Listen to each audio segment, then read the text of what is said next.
The Kremlin is stepping up its aggressive rhetoric towards the Baltic states. Propagandist Vladimir Solovyov suggested terrorizing neighboring states with Houthi militants and Somali pirates on the state-run Rossiya 1 TV channel. Solovyov's idea is for imported militants to, out of habit, terrorize the Baltic Sea, that is, to fire at civilian ships and interfere with free navigation. There is a good idea to offer the Houthis to live in Kaliningrad region and invite, for example, colleagues from Somalia. They love fishing, seafaring, that is, they are quite capable. It is no coincidence that almost all the leaders of the Somali pirates studied at Russian universities. They play battleships very well. Yes, therefore, the Houthis will hunt for drones, and the Somalis, out of habit, will explain to the Balts who is the boss here. Solovyov said with a smile, "It should be noted that it is the Baltic countries that are considered potential new victims of Russian aggression, and the rhetoric of the Kremlin propaganda, designed to incite hatred against these countries, is an alarm bell." Earlier, Solovyov was upset that SVO did not go according to plan. Earlier, during his talk show, Solovyov couldn't resist interrupting a guest who was talking about the problems of the Ukrainian air defense. The propagandist reminded that the Russian air defense system is also far from being in the best condition. "I also don't like what's flying inland. I'm waiting for us to finally make systematic decisions. I'll ask a simple question. Who is responsible for air defense inside the country? We won't find an answer to it. Who should be responsible for ensuring that industrial facilities are covered? How is that possible? And if an air defense weapon falls on a residential building, who will be responsible for that?" Solovyov asked. It should be noted that Ukraine regularly attacks military facilities deep in Russia's rear with drones. Military-industrial complex enterprises, oil depots and warehouses of the aggressor country burn almost daily, and the Russian air defense system is unable to withstand this.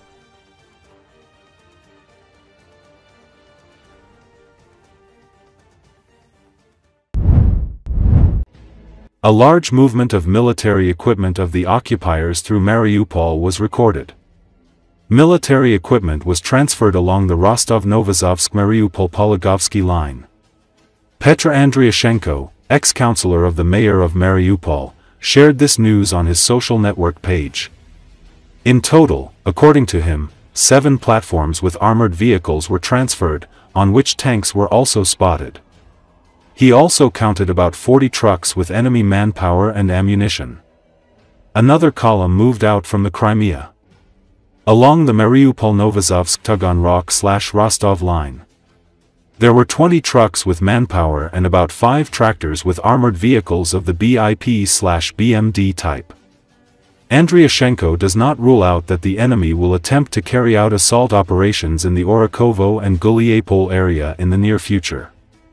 And after recent drone attacks on enemy logistics, the occupiers have stepped up road checks.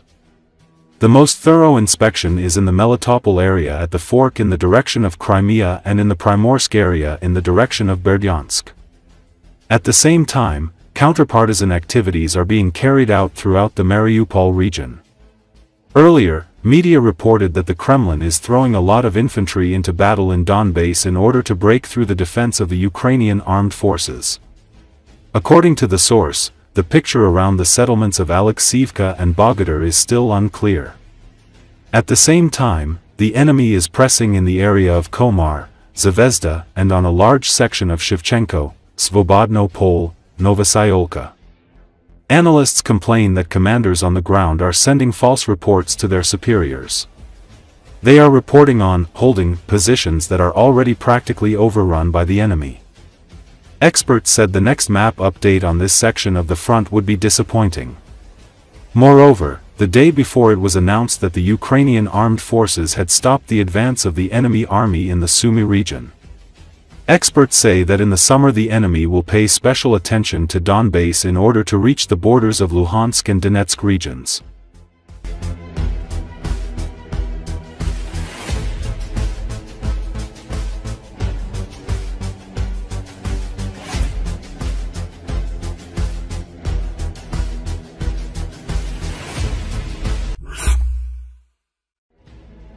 Fighters of the Primar Special Forces unit of the main intelligence directorate under the Ukrainian Defense Ministry have intercepted and struck the S-400 Triumph air defense system of the occupying Russian army worth $600 million as well as radar stations in Crimea Peninsula. Fighters of the unit used kamikaze drones to destroy the S-400 complex's firing device, 2 multifunctional 92N2E radar stations, and 2 91N6E detection radars. It should be noted that the S-400 complex, whose firing device and radar stations are rendered unusable, lost the ability to continue the operation.